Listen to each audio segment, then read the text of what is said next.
Hello everybody, welcome back to my channel, The Medieval Reader. So first let's look at my shirt. It's a tiger. Yes, I got it from a zoo back home. I really like the shirt.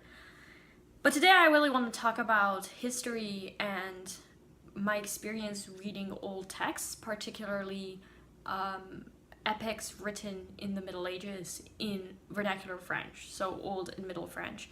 Now, I read them in modern French translations or occasionally in English translations. Sometimes I can read Middle French, but I'm really not that good with Old French.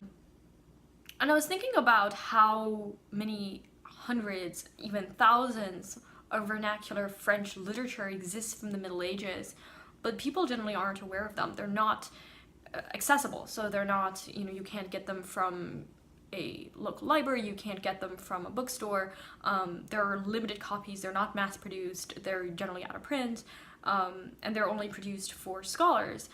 And currently I am reading two books. I'm finishing one and I'm going to start the first book. Actually, it's the second book in the series. I just realized there are 3 books in the series and I'm kind of moving backwards, but let me show you the books. Okay, so I'm back and I hope that the camera angle and everything is more or less the same as before. But I like to go to my research library from time to time and see what kind of medieval works are available. And so if you recall, if you've been following my channel for the past few months, you know that I've been reading Gerbert. That's this book. And I had to return it to my research library at my last institution because I was moving, and I was so excited to find a copy of Gerbert at the University of Pennsylvania's library. So that's this book, and I'm almost done with it, if you can tell. I have only this much left. And it's really, really quite fun. It's basically about a battle between 2 families, the Lorrain and the Bordelais family, and Gerbert is a mercenary and the son of a man who was killed by the man he's basically at war with. And then this is the second book, Garin le Lorrain, and I was really considering even paying like 50 euros for a copy. I was like, there's no way I was going to do this. So I was so excited to see this at the research library. And there's a few other works translated by Bernard Guidot at the research library. I'll show you his name. I don't know if you could tell, it says Bernard Guidot, that's this guy, at the library, but it's not Ernaud, so it's Ernaud, and then Garin le Lorrain, and then Gerbert. So I'm kind of moving backwards. And the reason why I mention this is because these are extremely obscure epics set in the Lorrain region in France from the 13th century. They are stories in the William of Orange cycle, and they're really interesting works. The queen, Pepin's wife, is quite badass. The characters are one-dimensional. There is quite a lot of Islamophobia in the story because it's kind of built on that crusading narrative, but they're really, really fun, and they're translated into modern French, and this is such a labor of love that Guidot spent thousands and thousands of hours producing these translations, and hardly everyone has heard of it. And so I have a lot of respect for translators because they produce editions of books that people don't read except scholars of this region, of this period. But I was also thinking about how our knowledge of history is so based on not only the texts that are available, but the texts that are accessible to us.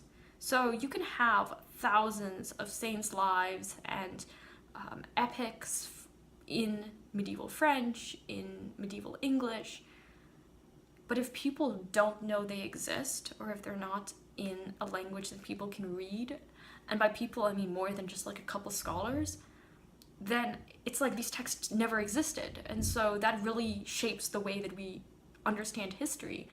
So this is why I think that scholarship needs to be more public. Like, people need more public access to this information.